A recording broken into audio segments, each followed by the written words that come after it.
Being an artist in the crypto space has been a wild ride.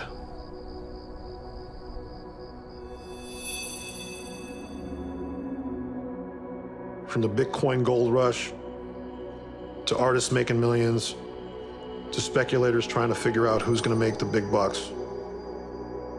So much has happened in the space, and it happened pretty quickly.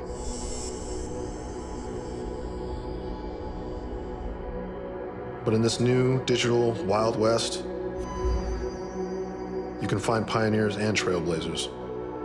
You can also find some bad actors too.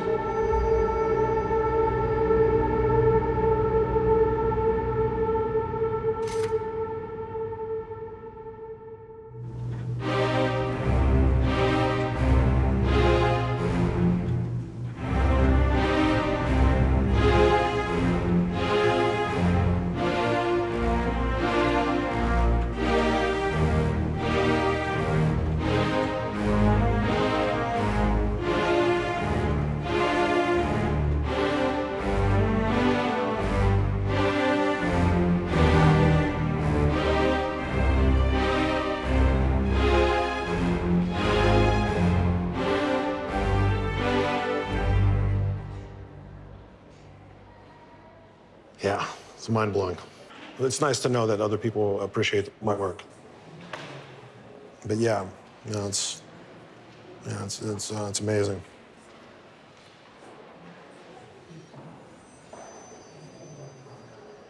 Yeah.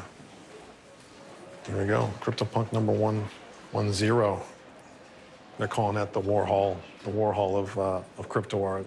And I mean, no one can deny how big and widespread that project has gotten. I mean, it's utter mania. I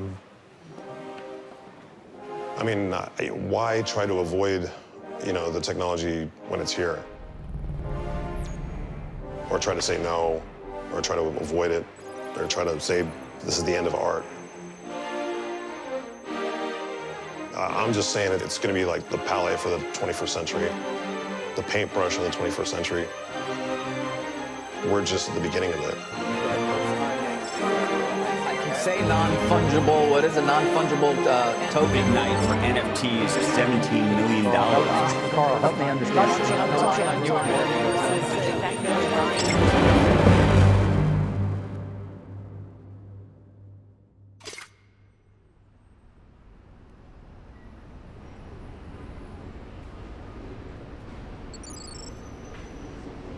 Shuttered.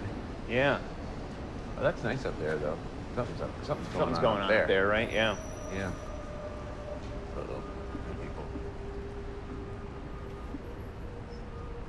The CryptoPunks were born there. I think we moved into that office, and we're just trying to remember. Is it 2016? Something like that. Yeah. Yeah. A fitting birthplace to the CryptoPunks. Yeah, right beside a post-industrial wasteland canal. Yeah, it's probably, I think, one of the most polluted waterways in the country. Yeah, whenever someone would come to see us, we'd be like, okay, take the subway, then get off, then take a left at the bridge and go down by the water, and when it really starts smelling bad, they take a right, and then we're in that big thing with the metal doors. Founded Larva Labs in 2005 when we started working on mobile apps. But working on mobile had gotten less interesting in the way that it was no longer early days on mobile. And at the time, John was working on the Pixel character generator. Just a sort of like a fun thing, you know, and was showing it to me, and it was fun and cool.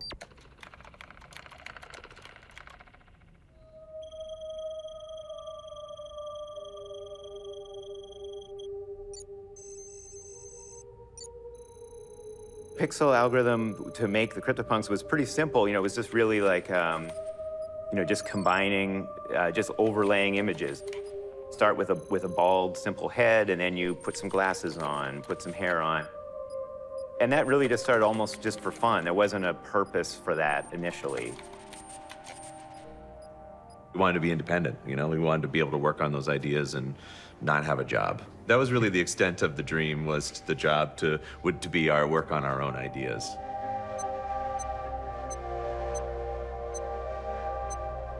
And we had always been interested in collecting things because we had done that as kids, like collected hockey cards for us because we're from Canada. But also stickers. There was this sticker book idea, and you would trade on the playground and all this kind of thing. That was a real craze when I was a kid. So we were like, it feels like there should be a digital equivalent to that.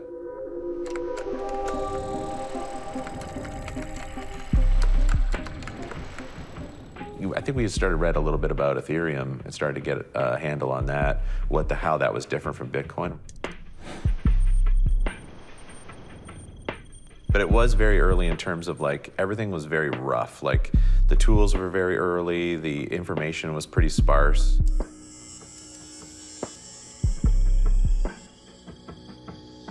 And digital collectibles, how could that ever feel real? How could that actually feel like you really own it? Once we started looking into Ethereum, this actually has the potential to feel real. This feels like maybe the missing ingredient. This could feel like you digitally own this collectible.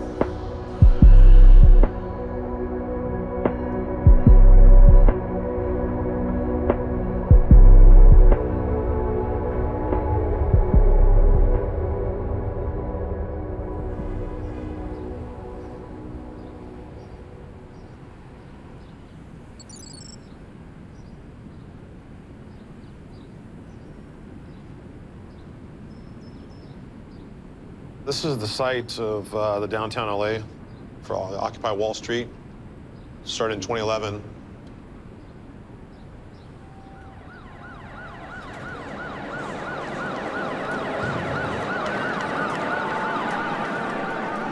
Just on this side of the building right here is where I had my tent pitched up.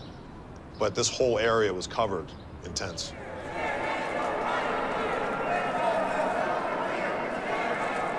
It almost seemed like every tent had their own agenda. They wanted to legalize weed or whatever, but the common theme was that we were not down with the banks at all, with the bank bailouts at all.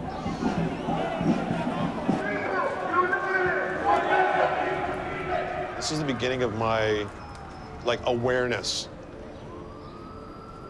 The corrupt financial power in this country and how easy it is to just make everybody complacent. But after a while, something clicks and you say, no, this is bullshit, we have to say something.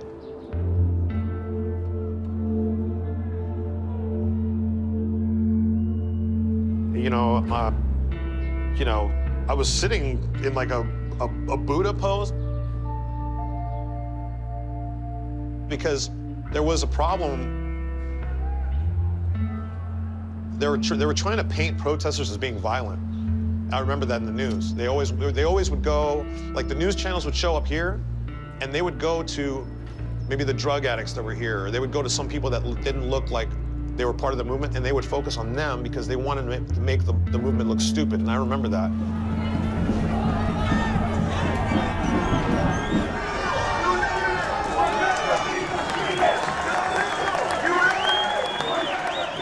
We got the message out there. The message was thrown. Everybody was psyched that we got in the news and everything. But as far as a resolve, everybody in Wall Street was still laughing. They were out there with champagne glasses and cheering like they were just more of a joke. There wasn't any effective close to it.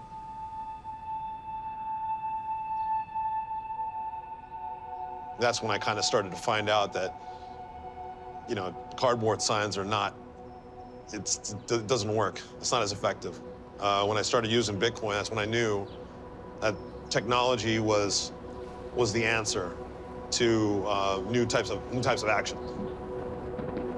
Buying Bitcoin was the ultimate, F you to the banks, basically.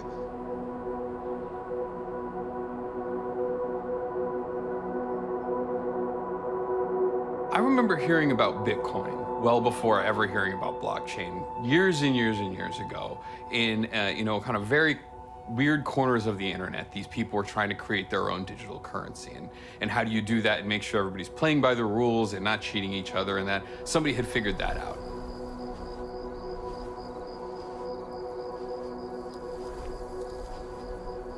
Yeah, I mean, it looks just like this, honestly. Like, if you want a landscape to really kind of capture all that, it was totally like this.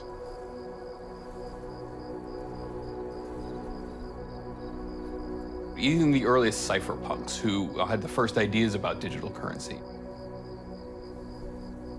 They wanted to create something on the internet that allowed them to get around governments, that allowed them to get around central banks, gave them the ability to really have an online community that didn't really need anybody or anything aside from an internet connection.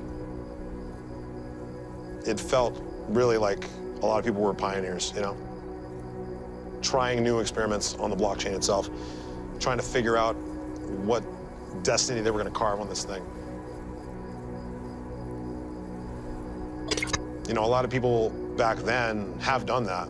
They have developed their identity on the blockchain itself. They've changed their lives. My life has been forever changed. All the artists that I know, whose lives have been forever changed.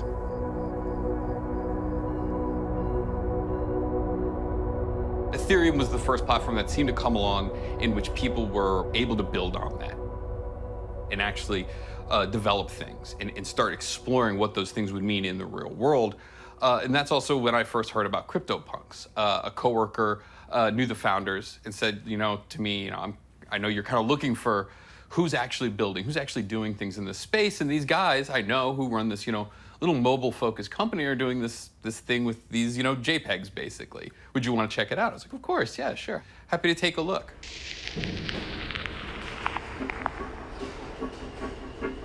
I think that came out of talking to the founders.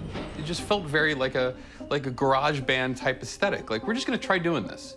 There's this thing, we want to just experiment with it. We want to see what it will look like.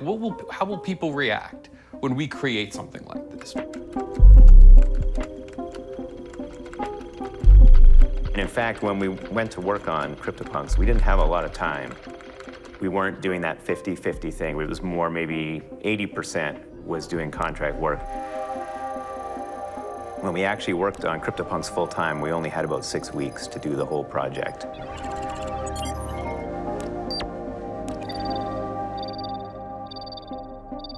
When we launch it, it's just not ours anymore. We can't control it.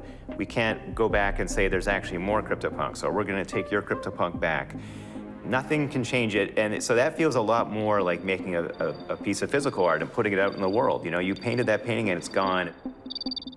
It's out in the world.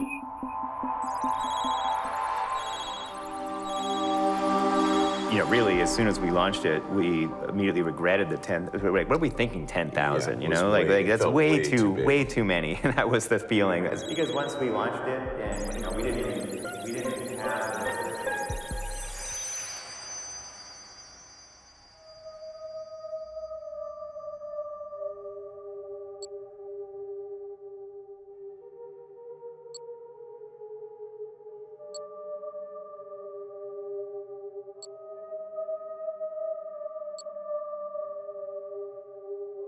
I feel like when we launched Cryptopunks, that was on like a Tuesday or something, and we kind of launched it in the afternoon, and then not much happened, and so it's like, well, let's go out and get a beer, and so we just had one beer each, and just sort of sat there, and it's like, all right, and then the next day, we were just kind of working on other stuff because it wasn't until that weekend that it kind of took off and people started to claim their Cryptopunks, so we were just like, well, I guess it just wasn't. It didn't work. So have a beer, and then tomorrow we'll get back to work on our day jobs. Yeah.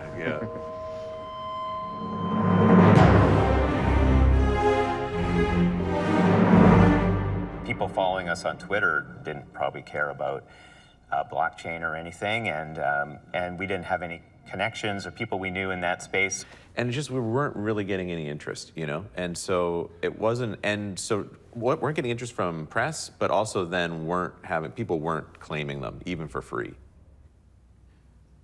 The image above is just one of 10,000 pieces of art released this week as part of an experiment called Cryptopunks.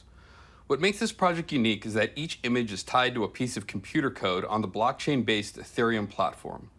That means the owner of each piece of art is clear, and that ownership can be transferred.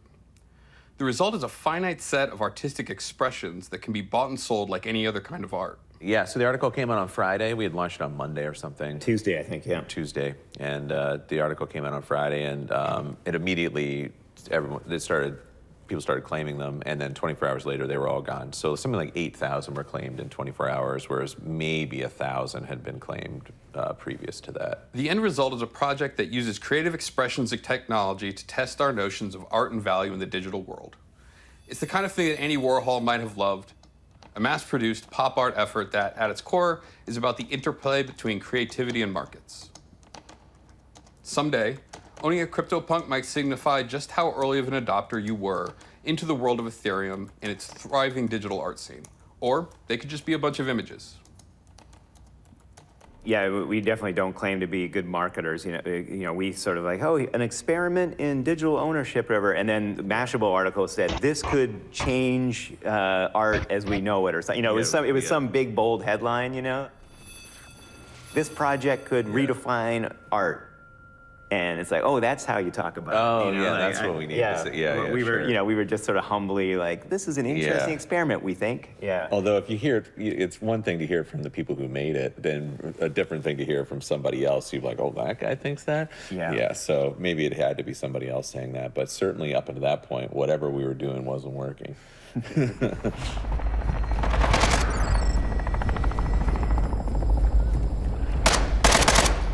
Enemy in the area.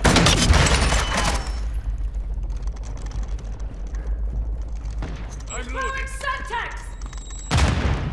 I was fortunate to discover the Mashable article just by chance. I searched online for some reason for tech blogs, and one of the first articles I saw was Cryptopunks.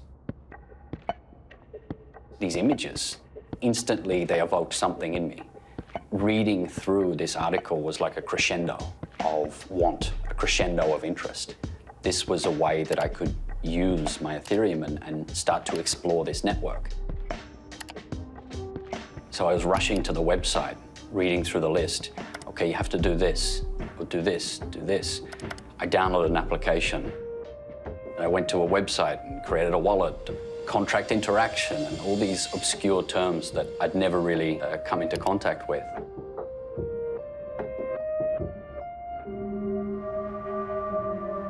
You had a list of all 10,000 of them. And so I was searching, which one do I like? It's overwhelming, 10,000 on the one page. So you'd go through and you'd hover and, I like that one. What's the number? Okay, type that in, get punk. Then you'd go to the next one, get punk. That wasn't fast enough. I wanted more. I loved all of them. So I started to go sequentially. Punk 2100, 2101, 2102. Bang, bang, bang, get all of these in my wallet. Bang, bang, bang, bang, bang, bang.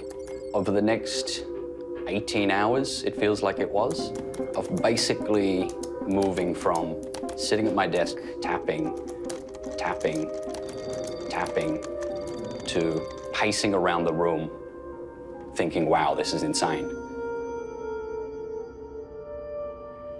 I ended up claiming about 1,050 CryptoPunks. I was number one.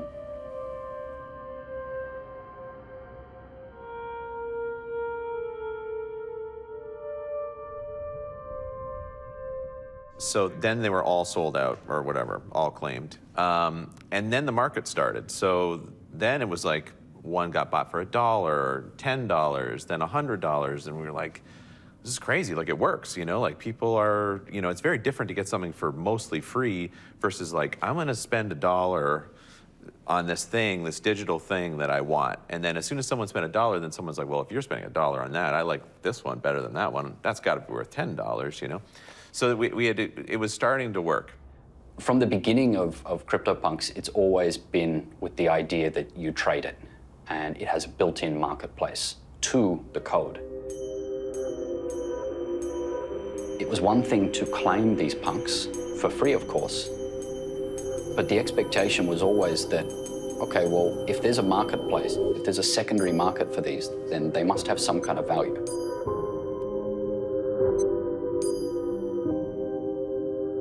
That's when around Sunday, we discovered there was a problem, a bug with the contract. The contract being the code that governs this whole system on the blockchain. And the crazy thing about the blockchain is you can't change that code.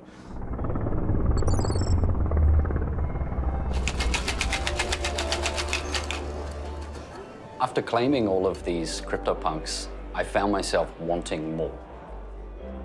The price on the secondary market at the time was only about $5, $10, maybe $20. There was only a few on the market, so okay, I'll take that one.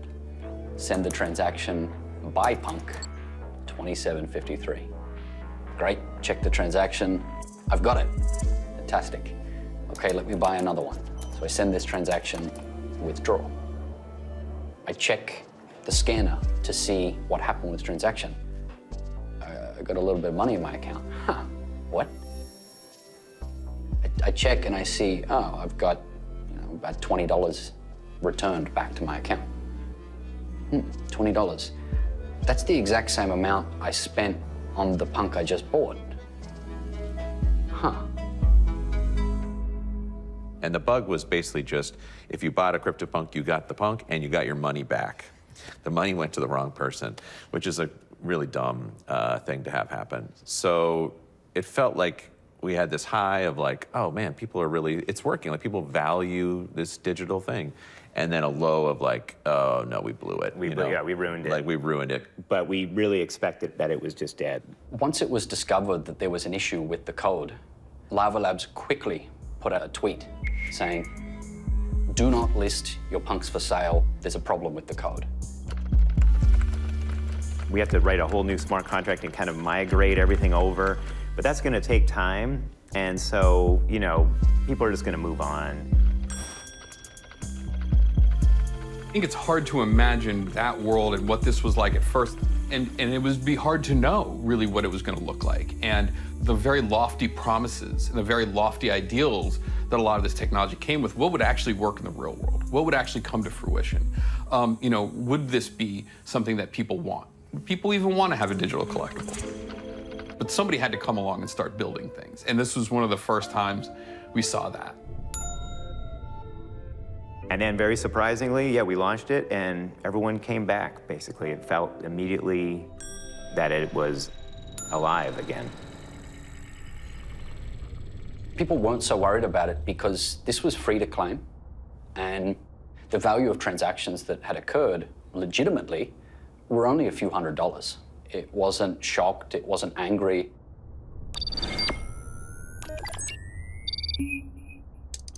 After all, version 1 really only existed for just a couple of weeks. Then the contract was swapped on the website, and you wouldn't know that there was an earlier version.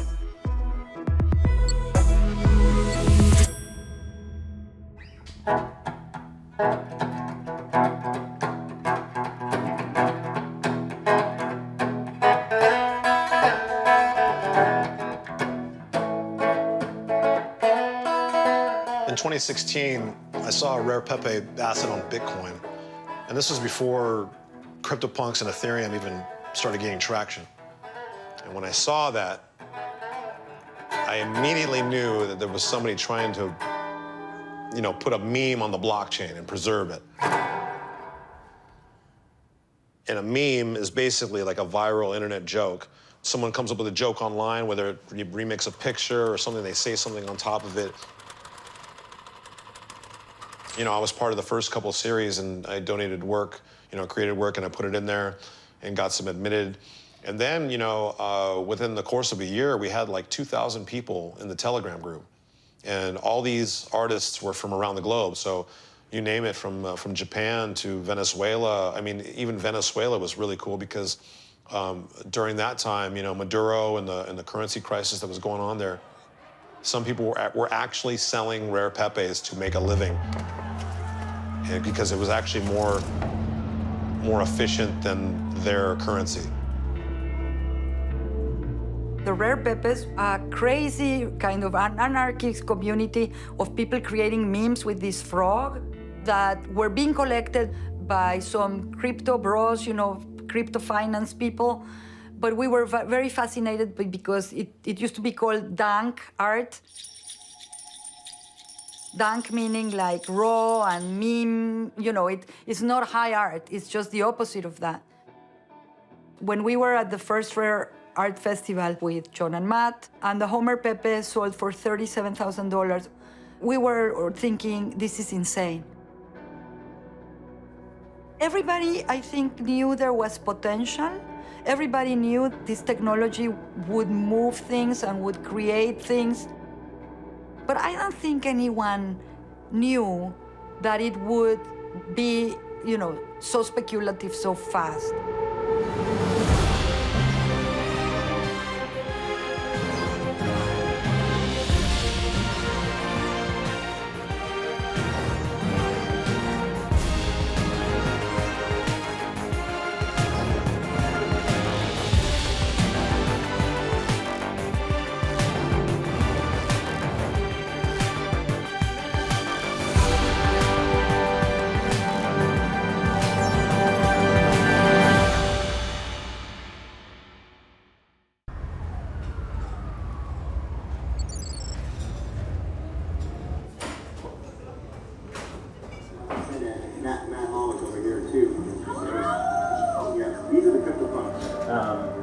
They're 24 by 24 pixel little guys, little graphics of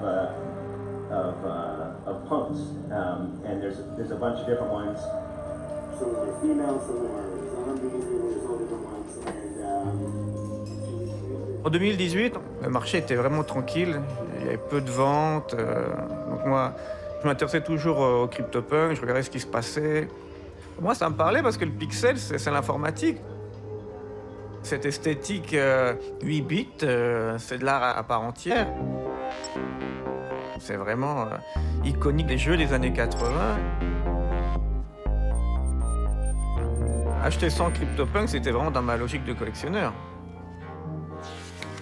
Je suis passé en fait de la collection physique à la collection digitale. C'est un nouveau monde qui m'a parlé. During that quiet period, there still was this community that really loved it, and we were building features for them. We were sort of satisfied and happy to keep working on it. Je commence à passer du temps sur le Discord, à me présenter, à raconter un peu mon parcours. I had never heard of Discord until I think on the Larva Labs Twitter account, it said join the Discord for more information. You know, Discord it's like AOL Instant Messenger chat rooms, but on steroids.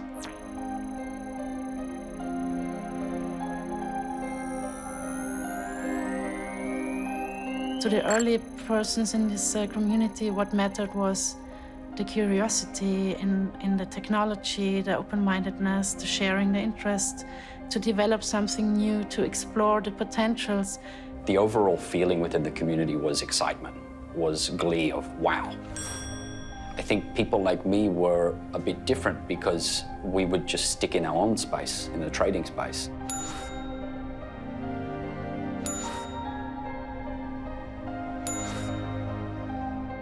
There's a funny story. I wrote an email to the Louvre. I didn't know that back then that the Louvre is not a collector of contemporary art, but I offered them this punk, like to hang it next to Mona Lisa. And I said I would donate it if you want it. I never got any reaction. Cryptopunks, I think, are a very interesting phenomenon because before they got expensive, they had built this community of fans that really loved them. I mean, they loved them, they were trading them. There was always the thrill of the money, but I think people really love this collection.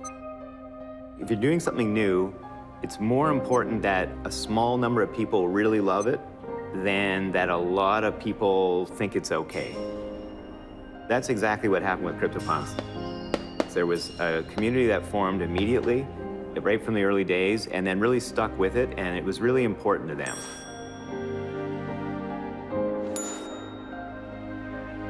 The Cryptopunks Discord became the epicenter of every new project I mean, the moment I claimed my CryptoPunks was the first moment that I started conceptualizing what eventually became art blocks.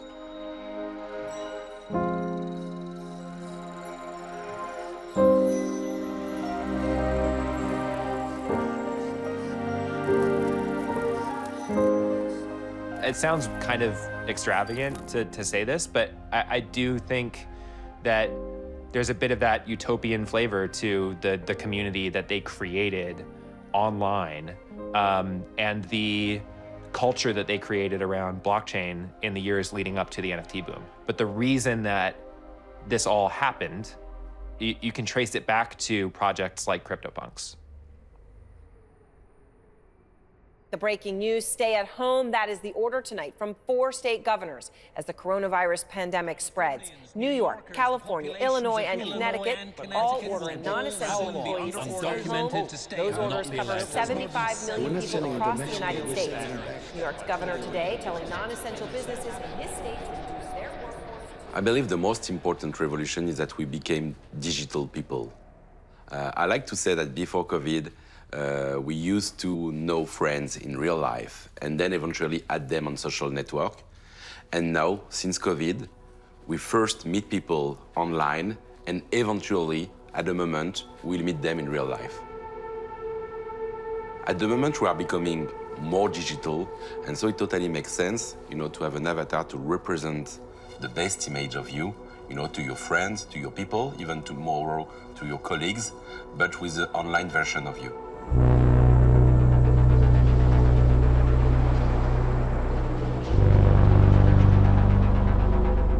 Pour moi, il n'y a plus de frontière entre le physique et le digital parce qu'on passe nos journées sur un écran d'ordinateur, sur un téléphone portable, sur une tablette.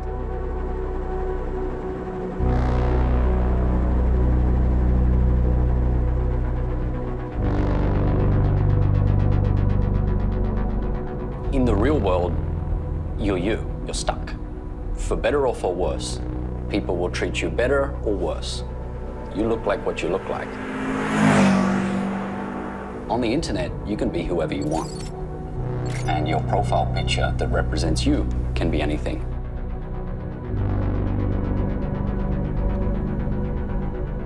They were all using them as their profile pictures in Discord, on Twitter, everywhere. And that was really gratifying, and that's still sort of the beating heart of CryptoPunks. It became their personality. They would define an entirely new personality around this thing, and that was basically integral to it.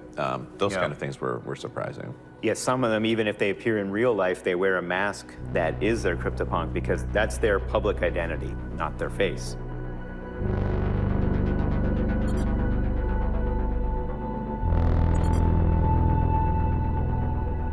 We expected and hoped for some profile picture usage, but the degree to which it became identity was definitely was shocking. Yeah. It's very tribal, which has pros and cons to it, but it is demonstrating that humans have a desire to be part of a community.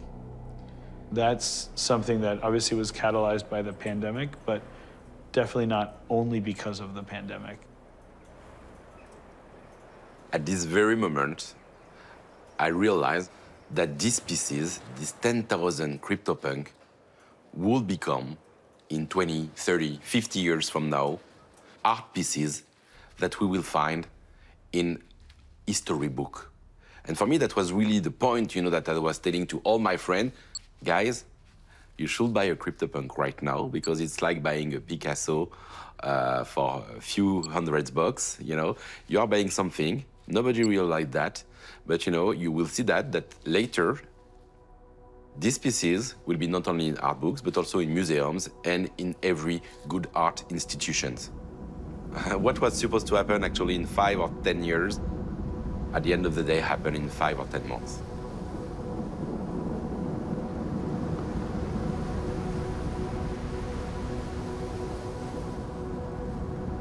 So around 2019, I started seeing a shift in the crypto art market, started expanding, especially on the blockchain Ethereum.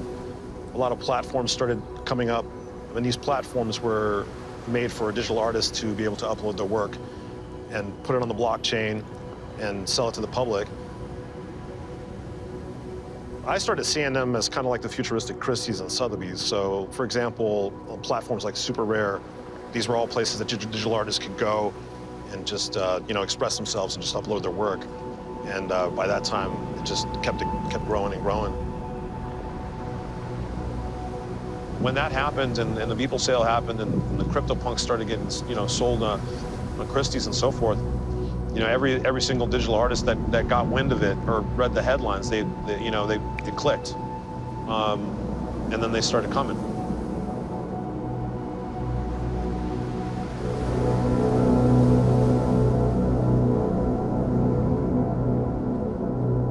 Christie's auction for digital artist Beeple, whose real name is Mike Winkleman, coming to a close a few moments ago.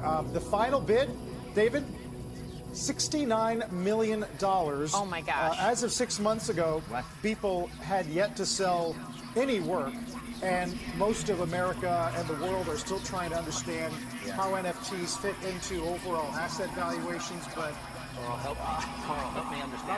not sure how to talk on you and Morgan to explain this to me. It was an online sale where we accepted bids for 14 days. So the actual moment that the sale closed, I was alone in Christie's.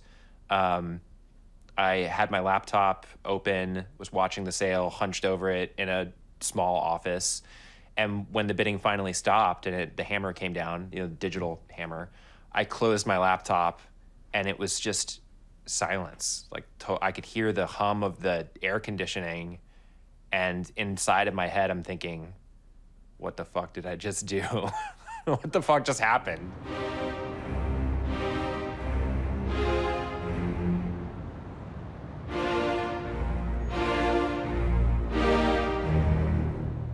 I'm going to need to do something next. Like, what's your next trick? In auction, there's even a saying for this. You're only as good as your last sale. So that was my first thought, was what's my next sale gonna be? How this happened, really. How did we get here? How could this possibly have sold for $69 million?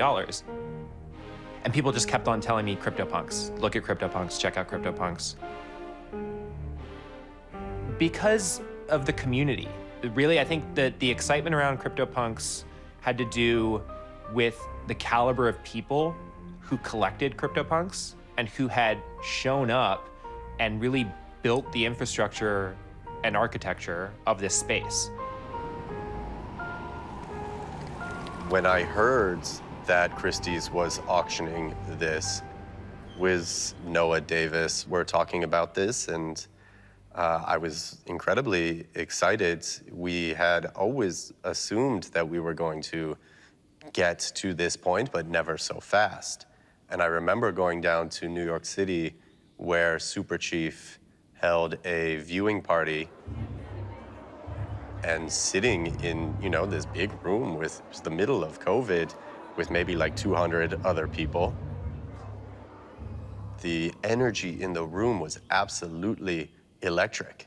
The CryptoPunk sale was a live auction, an evening sale auction during the pandemic, so there was no audience, but it was a highly produced, orchestrated event.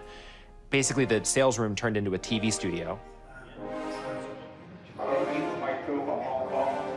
But it was a surreal experience for sure. Like there's, you know, the way in which the presentation goes, you know, there's a certain ceremony to it, and it felt like so odd to see your own thing there, and even like Larva Labs, you know, like the name that we had made up just to open a bank account.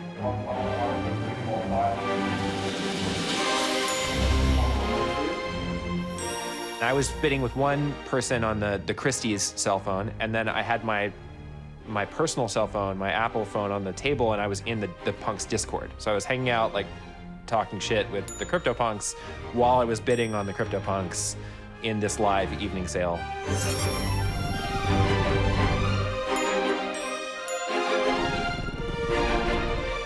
I was in my kid's room, sitting on his bed while he was making a puzzle or playing with some stuff, and I had the iPad there watching the auction. It was It was wild.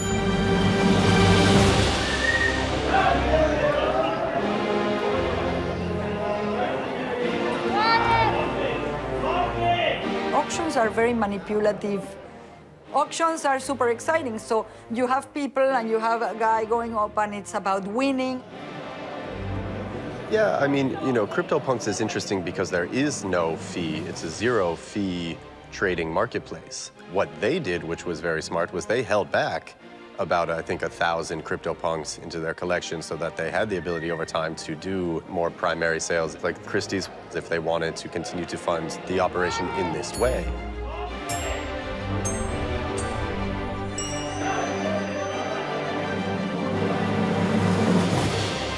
I remember us joking around about the way the punks were presented because they were like in really tiny screens hidden somewhere on the floor in corners, and like we were a little bit bewildered, like why the hell, why don't we put it on a big screen on the wall? Yeah, well, I think there was a lot of expectation leading up to that sale because everyone expected it to be just as monumental and explosive, if not more so, than the Beeple. You know, there were insane expectations. We could have sold that lot for $50 million. It almost felt a bit surreal. Like, is this actually happening, or am I just, you know, sitting at my computer desk hallucinating?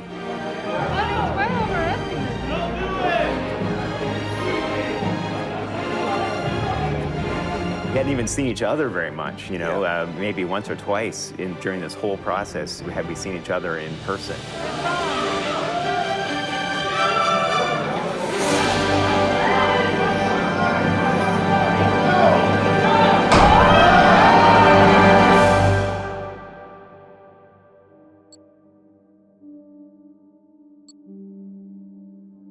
We also need to ask you about the big night for NFTs at Christie's, because that set of 9 CryptoPunk NFTs sold for $17 million, which was roughly double what people had expected, right?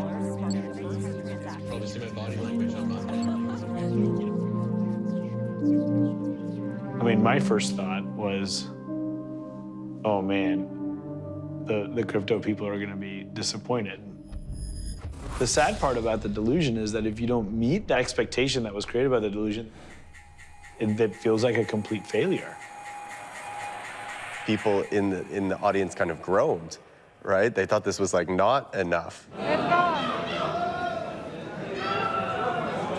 I thought it was absolutely brilliant and insane that auction was able to be conducted and raised such a crazy amount of money for my beloved little, you know, pixelated characters. Like, to me, it feels like it was a huge home run. Yeah, when I first saw that some CryptoPunks had sold on Christie's for millions of dollars, it was shocking. While this project, you know, was very interesting at the time, it was hard to envision that it would become one of the most kind of celebrated pieces of NFT art, if only because it seemed that was not even close to their ambition. It was so far from where they had meant to start this thing as just kind of an experiment, you know, almost like something of a hobby to try out this new technology. But it's definitely true that sale and the impact of that headline changed things for all kinds of creators.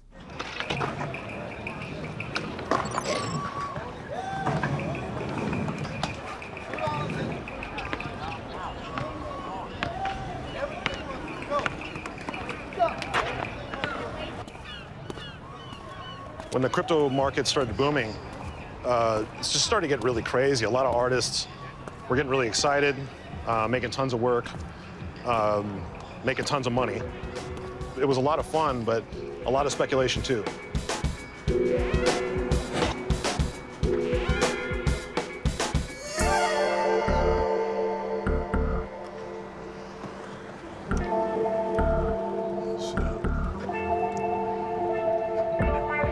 Basically, you know, I was making artwork with an app called Photomosh.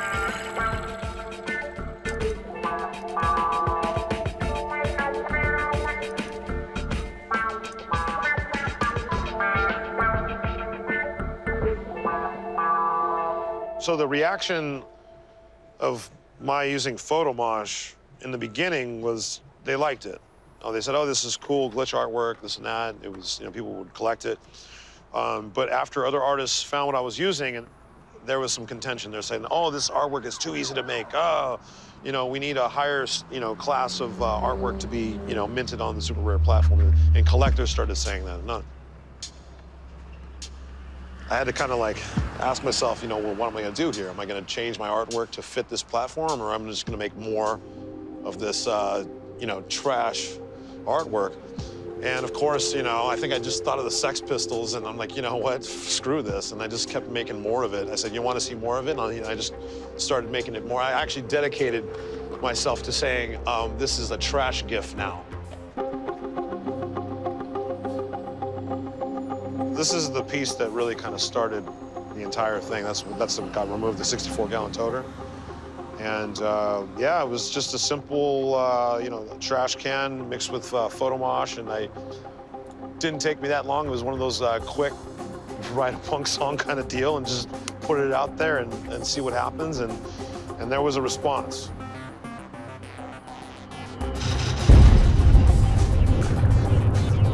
I was removed on the super rare platform immediately, and from that point on, there was a lot of artists that vibed with what was going on. They understood it, and basically, I found a whole bunch of new artists. Well, they became family. And then from that point on, we just started making, trash can artwork just like this. These toters right here. We got a whole gang of them right here. For 2 years, all this stuff was happening. And then basically, it was like right before Christmas, super rare, they brought me back on. And that was the end of the ideological debates.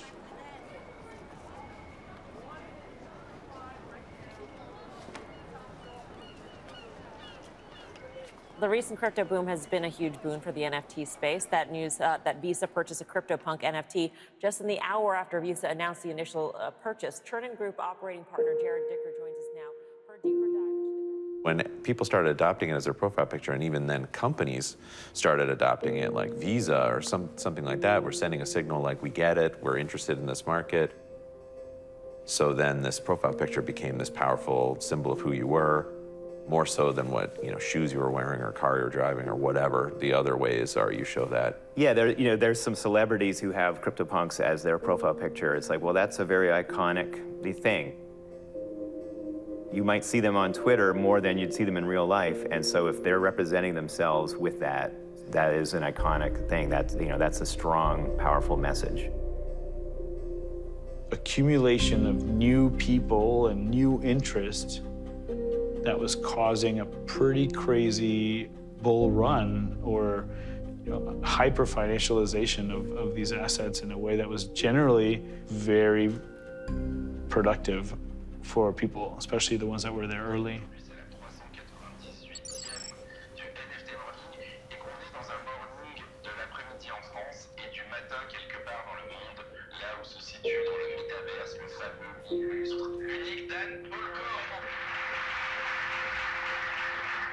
Je suis tombé en amour avec ce projet, quoi, et j'ai fini par en acheter 100. Et à 100, j'ai arrêté. J'ai dit, bon, j'ai 1% du stock et j'arrête, quoi. Quand les CryptoPunks atteignent 400 000 $, mon statut change parce que je deviens comme un collectionneur professionnel. 400 000 $, on achète une maison aux Caraïbes, au bord de la mer. C'est surréaliste.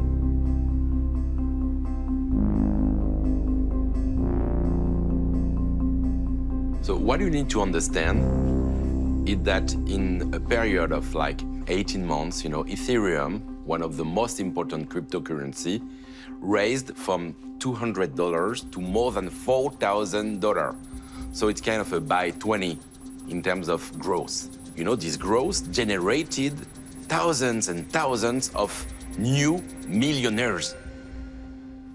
And when you start to have all this money, the first things you are thinking about is, okay, what can I do with this money?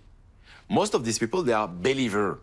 So, they don't want to change this money to fiat currency. They don't want to withdraw this to euro or to dollars. So if you want to stay in the crypto ecosystem, the best, the only way to diversify your investment, it was NFTs.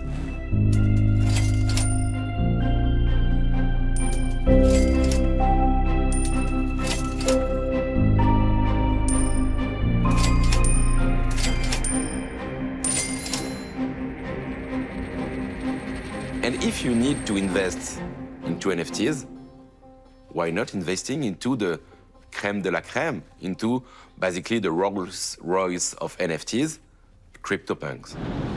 3, 2, 1. Boosters in ignition. And liftoff of Artemis 1. We rise together back to the moon and beyond.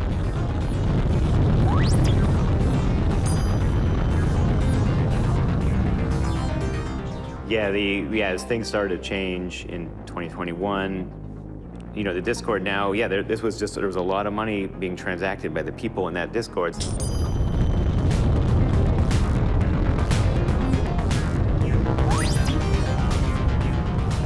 Well, the thing had become so big that I don't think the average person who showed up and got involved in it thought it was 2 people.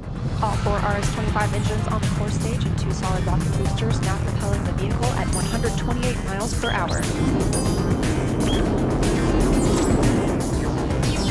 And good control on the roll, teams and mission control field.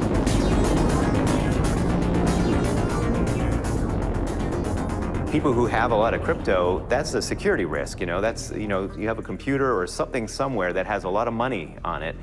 And so all of a sudden we found ourselves in that position where it's like, well, we have a lot of CryptoPunks, they're worth a lot. And our names and even, you know, company address, it's all this kind of out there, you know, and we even may be in physical danger here. Like, you know, like, where's the, you know, it was hard to assess what's the level of risk that we're facing here. Just quiet here in the loops and mission control.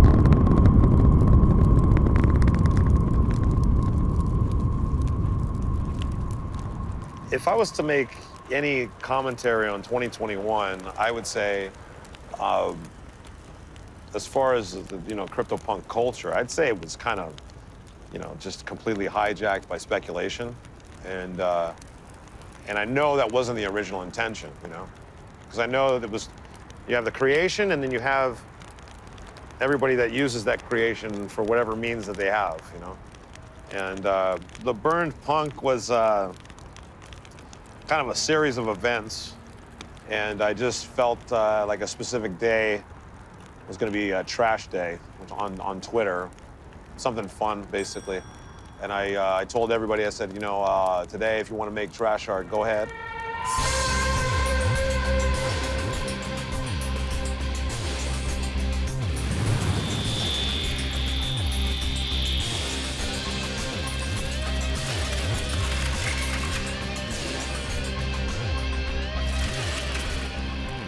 But I felt like I had to kind of do something special. The most logical step for a trifecta was a CryptoPunk. So on the same day, I bought one and basically immediately burnt it. But before I did, I filmed it. So got my phone ready and basically just filmed myself sending it to the burn address.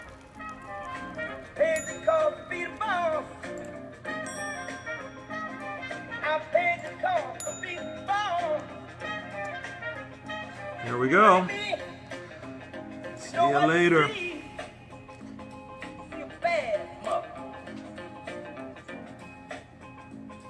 Let's see if it confirms, which it will. You know how Ethereum is, it takes forever. Confirms, and that's it. And then after that, it just kind of went viral. It was like retweet after retweet after retweet. And the reaction was pretty funny, actually. Either people really hated what I did, or they really loved it. So obviously the CryptoPunk people hated it. The reaction was like I almost like burnt a religious object or something, because at that point, having a CryptoPunk was like the thing to have, you know? It showed your status in the NFT world.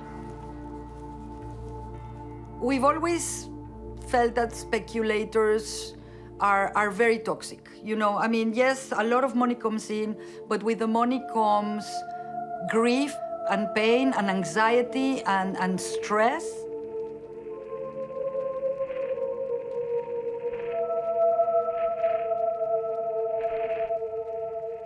We like being sort of just the two guys who kind of do everything, but when you do everything, just two people, you can't do everything well. And so we struggled with that for sure. And that it basically got out of control. Yeah, we lost control of it, yeah.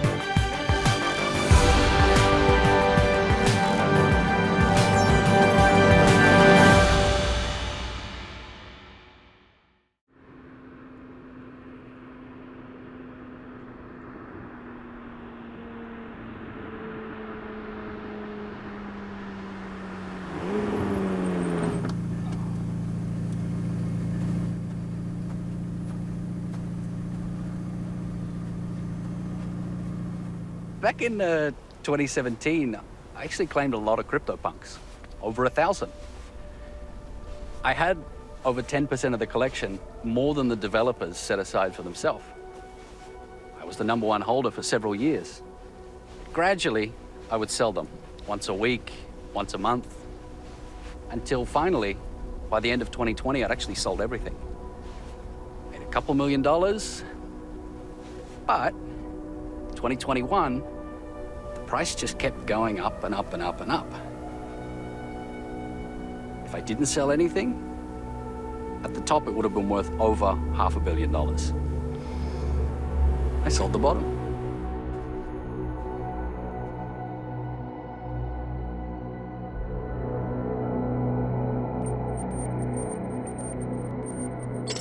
It was really like in a wild, wild west, everyone searching for gold. When the bull run happened, the media coverage of NFTs was mainly focused on the get-rich part of it. Like, hey, see this project, if you bought it like 2 years ago, now you would be rich. And if you invested that much money at this point of time, now you would have so many millions. The money was coming in too fast. It went crazy too fast, so that poisoned a lot of people's minds. And I think when we started to see derivatives, and especially just pure copycats, yeah, your first instinct is, I don't know about necessarily offended, but protective, like defensive. And you're worried that it's going to dilute it or it's going to sort of muddy the meaning of it all. I think somebody told me that there were like more than 300 derivative punks that are also pixelated. Like, they have all these weird names, punk punks and cockroach punks and lobster punks or whatever. 300 different ones.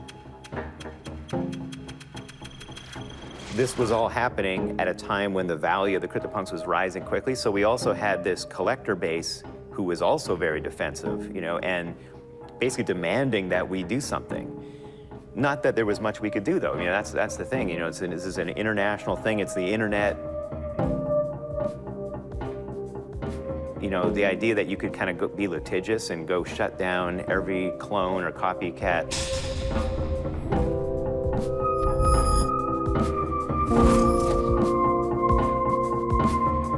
The proliferation of fake CryptoPunk projects or projects that are blatantly copying the CryptoPunk playbook, it makes sense to me, and it validates the collection in a way. You know, I think that derivatives are super cool.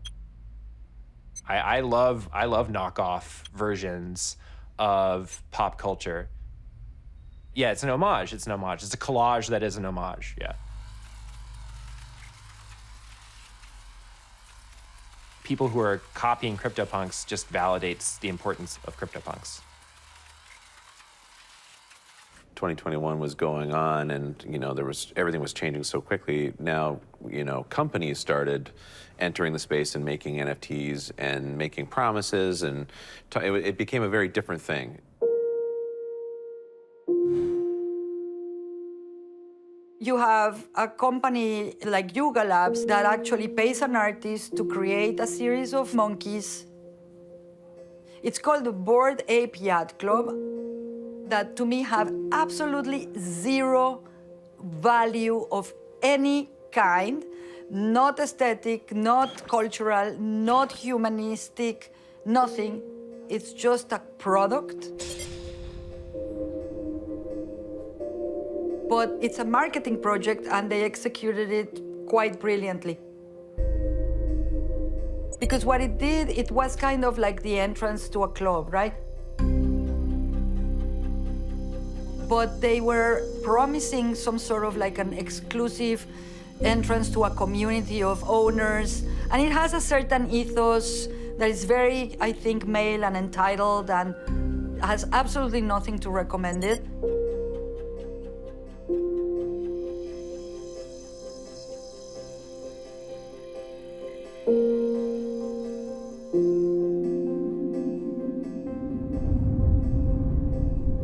It wasn't just an art project anymore that you bought and had and liked or sold or whatever you wanted. It was then directly related to what a company would do. And that's not what we ever intended to do. But we, because, of a misunderstanding or because of just assumptions, they started treating us the same way.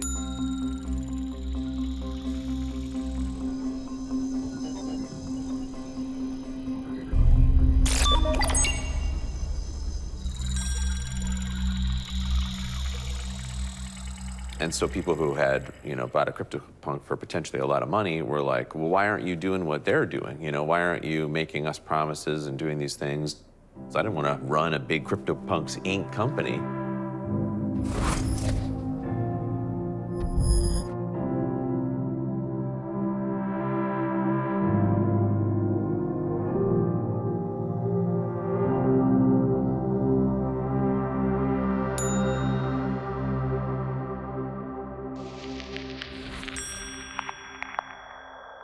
Spent every day in this Discord. Like, there was no Sunday off or holiday. Even when I was traveling, I logged in several times to just see what's going on in the chat and if there's need to help someone or to calm them down.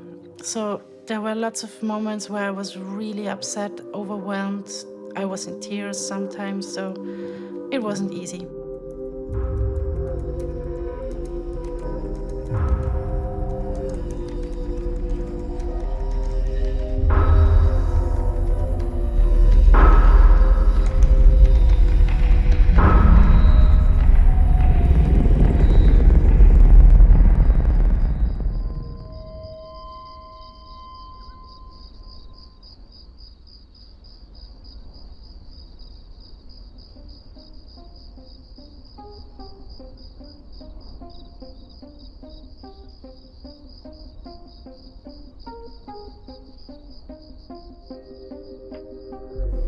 The fall of 2021, it was starting to get a little scary. There was a lot of rage on the internet. We felt very exposed personally. It felt very out of sorts. It wasn't, this wasn't what we had signed up for necessarily. There was good things, but there was these bad things too. And even down to the feeling of potential personal risk, physical risk. And that was a point when I realized the world missed the point of what this is all about, and we're probably gonna have to see another downtrend where this all loses in value again, to wash out all these people that just entered to get rich, and purify it back to the idea that was there originally, to create art and explore the potentials of this technology. There are certain people who come into CryptoPunks from the outside who definitely share that utopian vision for culture and for artists using blockchain to be independent and to have this autonomy. I don't think that CryptoPunks should be regarded the same way that other NFTs are, as a speculative asset. It's not that. There are NFTs for that. If you want to buy an NFT to speculate on the value, to flip it for more money, that's a pretty crass way to think about this culture. I mean, it's such a powerful connective tissue, really, I think. This is something historic and, I think, sacred in a way. And so it's sad to me that people can't tell the difference between something like that and something that grew from the actual experimentation and creativity of two people and other people as well, like us or other people who were really trying to build something more than just a franchise, you know?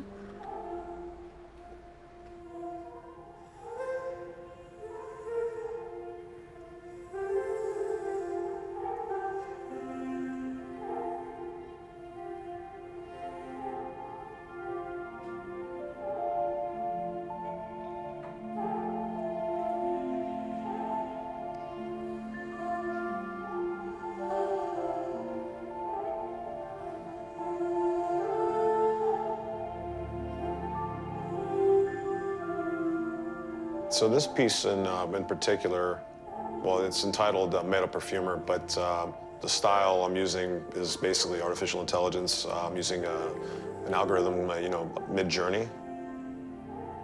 A lot of people use it for what they call prompting, which is basically you type a sentence and it'll give you an image.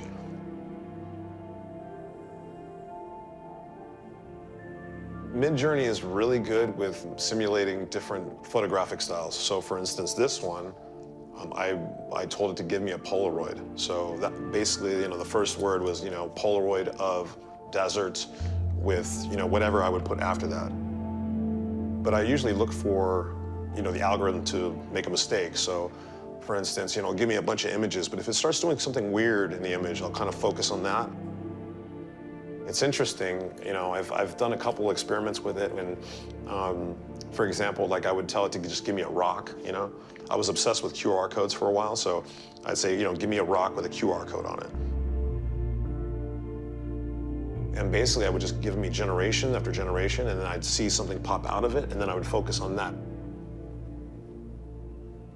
Take that image, and I said, okay, start giving me more image generations of that.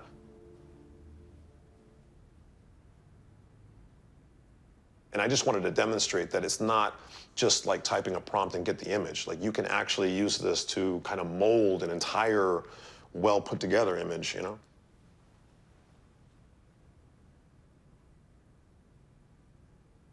had a lot of fun with that. And also it was kind of like a FU to like a lot of the AI image generator haters, a lot of, there's a lot of artists that were out there that were saying, oh, AI is going to ruin everything. And then, there's the, why do you have to be an artist anymore? And I was actually kind of challenged by that and say, maybe we can move forward with this instead of saying no to it. So.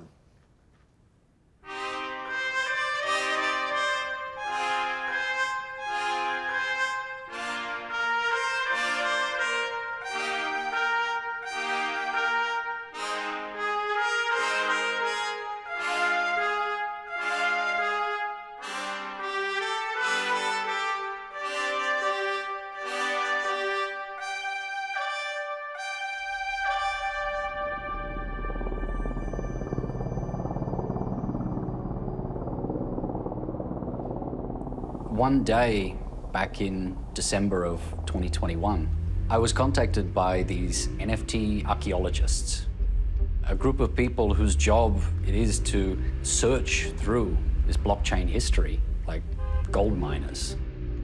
They're mining, digging a way through the blockchain until finally they find a little nugget.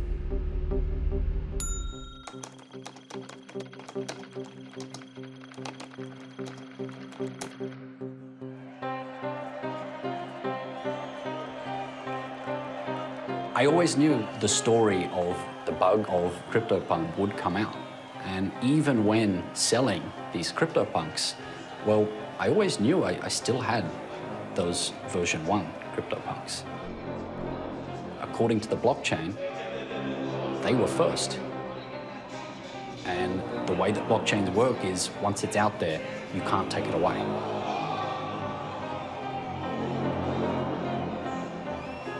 It was immediately a massive thing. People in the community viewed this as an attack upon their ownership of a CryptoPunk. This idea that if they were to legitimize this version 1, their version 2 would be worth less. A couple of days later, we came to learn that Lava Labs, they wrote a tweet that's now famous. PSA, V1 punks are not official CryptoPunks. We don't like them, and we've got 1,000 of them. So draw your own conclusions. Any proceeds will be used to purchase real CryptoPunks. What is complex at this moment is that you are a fight between two strong narratives. On one hand, you have the artist. And the artist is right when he says this is not an original CryptoPunk. On the other hand, you know, and it's a really strong ideology in the blockchain world that is basically code is law. It's written forever in the blockchain. Nobody, even the artist, is able to decide if it's art or not.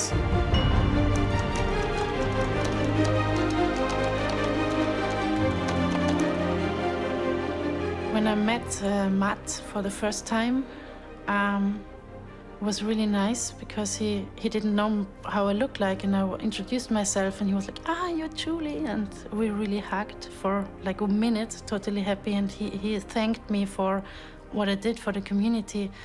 And I was laughing and said, hey, you're aware that you created a monster? And he was laughing too and said, yes, totally, we realized that, so we had to take a step back because it was getting out of hand. So yes, they definitely unknowingly created a monster.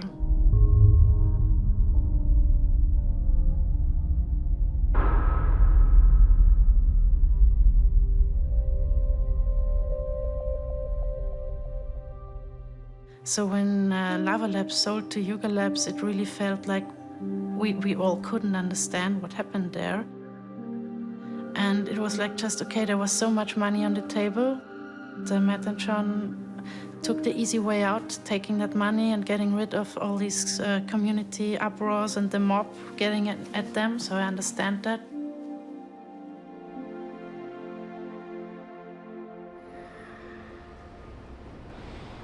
Yeah, we're not about to sort of change that, I don't think. It's still, you know, we always say that it's just two guys in a room with computers, you know, that's like, then a lot of crazy stuff happened, but that's what we still want it to be, you know, we just have gotten back to that, to just be, and so it doesn't need to be something fancy or.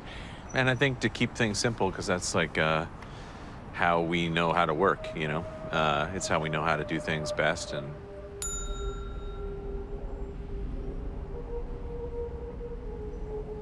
let's just keep it to what we're doing, you know, and keep it that simple kind of creative technologist process that we've had for, you know, 20 years now. Let's just keep that going, same as before, and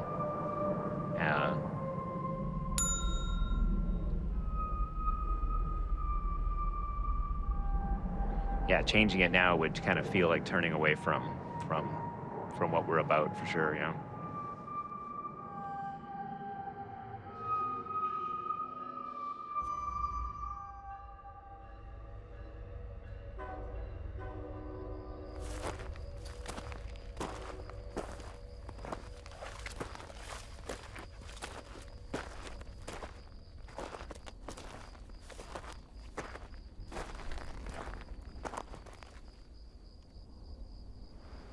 Being an artist and being involved in all of that it's kind of crazy. I don't know of any time in art history where an artist is kind of just stuck in the middle between like geopolitics, currency upending, just a bunch of stuff going on.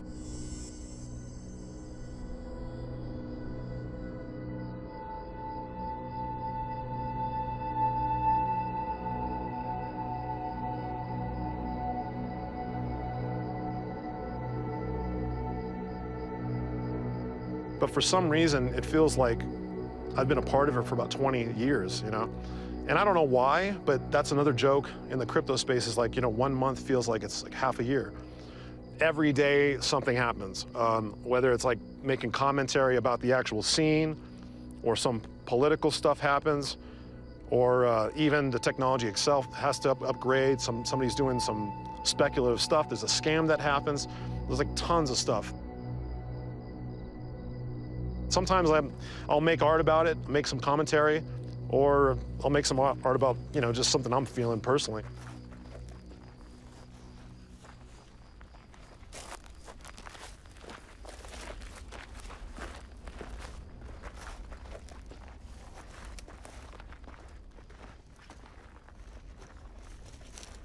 One of the things that makes me feel good about the fact that CryptoPunks has found the success that it has had is that, like, again, I do think it was an honest effort. I do think it represented kind of like the good things about this technology and the people who want to build on it. It reminds me of that time in a way that a lot of other NFT projects don't. Is absolutely the same trajectory you see with something like rock and roll music, you know, going from this renegade, very avant-garde musical genre to something that is tame now and something that is a commodity. So I don't think we're at the point yet where CryptoPunks are a commodity. I hope they never are. But we're definitely on that roller coaster now, you know? It's no longer the grungy underground club with some small local band called Nirvana playing. Like, Nirvana has blown up a little bit. They created a beautiful thing, not just an experiment. They are like a continuation of portraiture, for instance. It's really kind of like the marriage between the human and the technological. It's like we're using technology to create an image that is very human. I mean, maybe if there's an image, an early image of this representation of how we're melding technology, I think the punks are a great metaphor for it.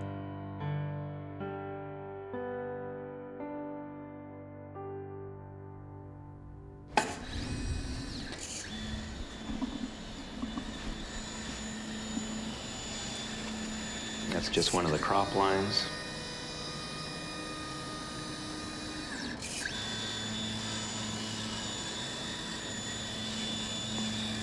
Yep. I think we're registered properly here.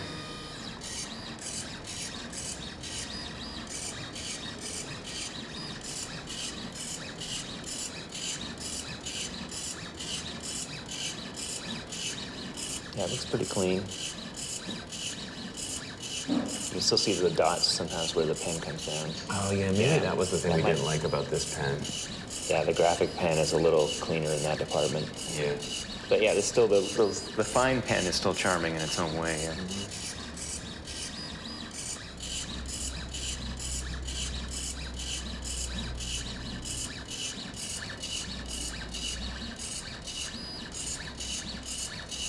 We'd like to make some plots just for ourselves now, just to put up, you know, we haven't decorated the walls of our office at all yet.